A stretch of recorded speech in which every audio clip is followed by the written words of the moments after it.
All right, welcome back to Weekend Prime, and we are about to go into a very interesting discussion. Kenyans spent 5.2 billion shillings in video games, mobile, PC, 5.2 billion. That's a lot of money to spend on games. And it wasn't many Kenyans, because we are a population of 50 plus. Only 3.4 million Kenyans did spend this amount of money.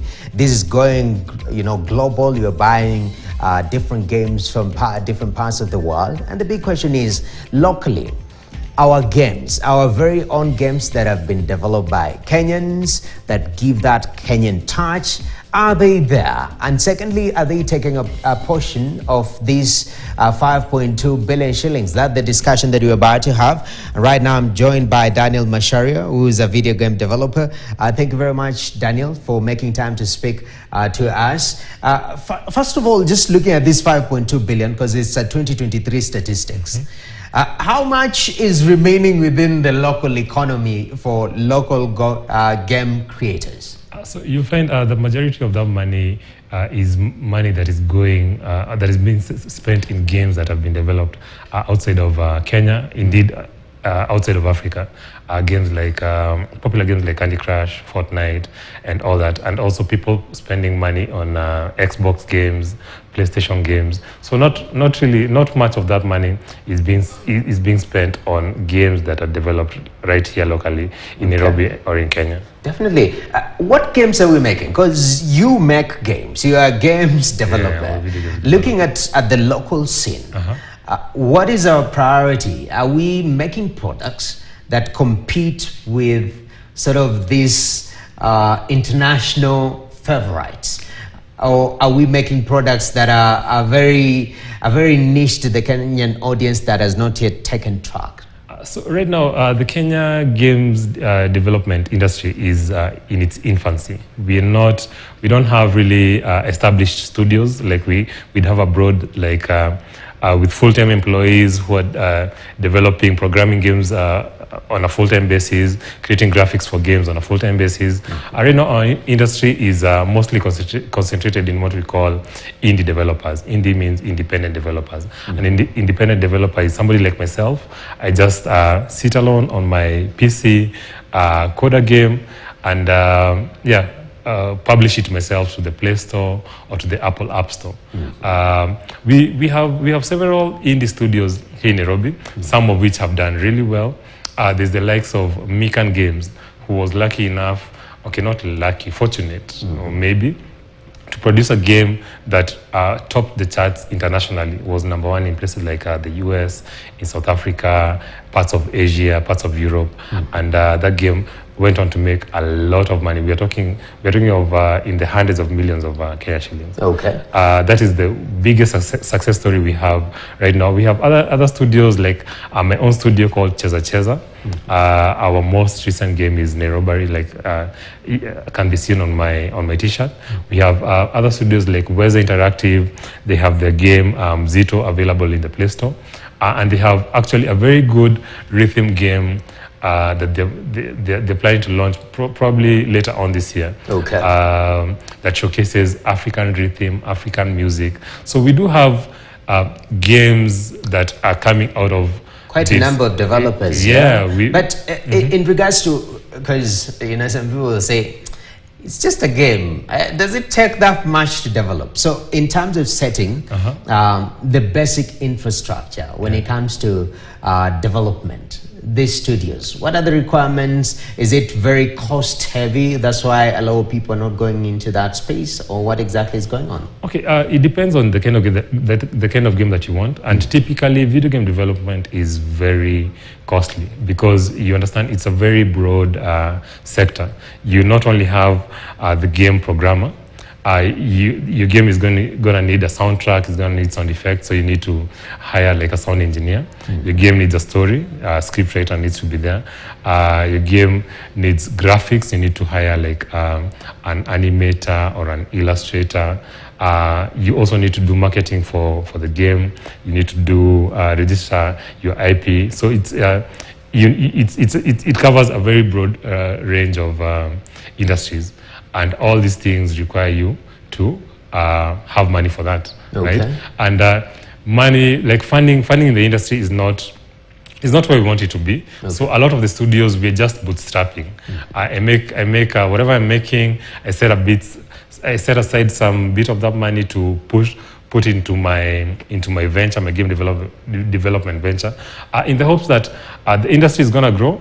I'm gonna produce my app, and it's gonna go on the Play Store, and hopefully people not just from Nairobi or Kenya, okay, but internationally, people are going to play my game and enjoy it and see that there's something going on here. All right. And bit by bit, slowly by slowly, we'll see the industry going to where we want it to be. Okay. Yeah. And it's quite interesting because you've mentioned one of the success cases, making in the hundreds of millions. Yeah. Using that blueprint and juxtaposing that with what the market demands.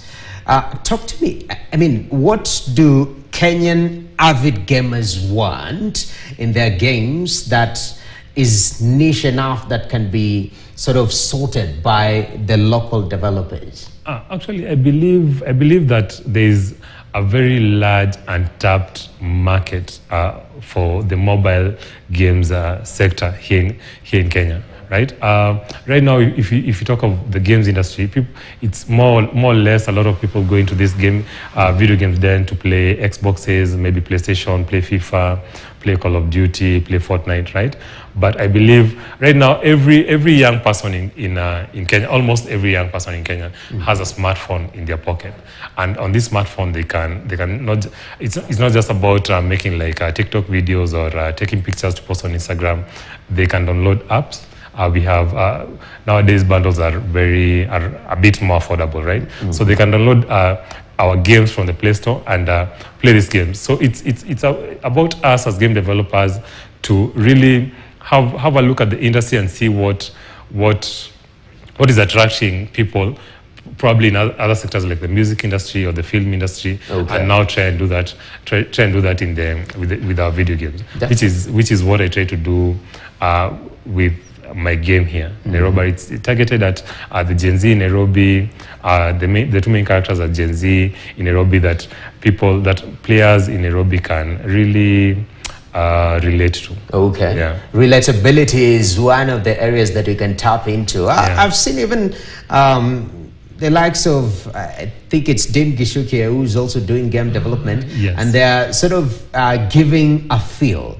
You know, the way with the GTS, you're walking and you're driving in the streets of New York and whatnot, they give you that feel. And I've seen some games, even truck games, you are carrying people from Rongai all the way to town, which is very interesting, yes, and very relatable. Yeah. And the big question is, how now do we turn this local content, first of all, boost adaptability? Because people are spending money, they're not just spending as much on our games. Yeah. How do we make it popular to spend on our local games? So I think the first step is first to make people aware, because right now, if you conducted a survey, I'm very sure that majority of the respondents would say that they don't even know of any games made here in Kenya, right? So I think the first thing we want to do is to create awareness that these studios are here, that these games are here. And now from that, once people start interacting with the products, now we can, once you already have that player base that you've secured, yes, now you can start looking into ways of monetizing from that player base. Okay. And to that end, though our industry is still young, yes, myself and my fellow video game developers, we've sought to register an association which came to fruition earlier this year. And now with this association, it's called the Interactive Entertainment Association of Kenya, okay, which aims to further the cause of video game developers here in Kenya through funding, through upskilling of game developers, okay, and we just want to see this video games industry grow and grow and grow. All right. Yeah. Very, very important to sort of come together and work as a force. Precisely. You know, it's very critical.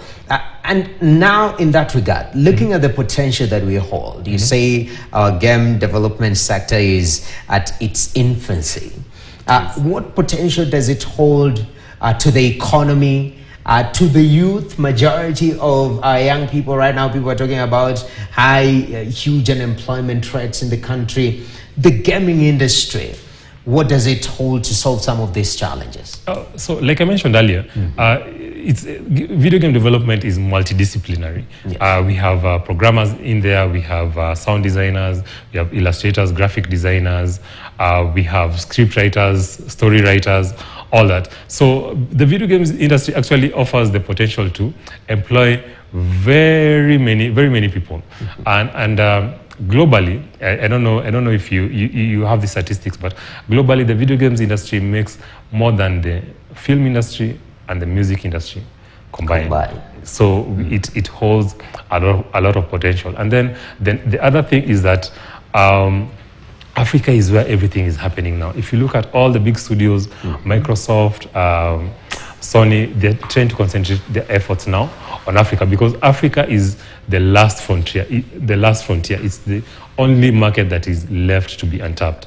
Now, I don't want us to be tapped, or all that revenue, all our resources go to companies from outside. Why can't we grow our game development studios right here and make our own millionaires and billionaires in the games industry right here and employ all the youth?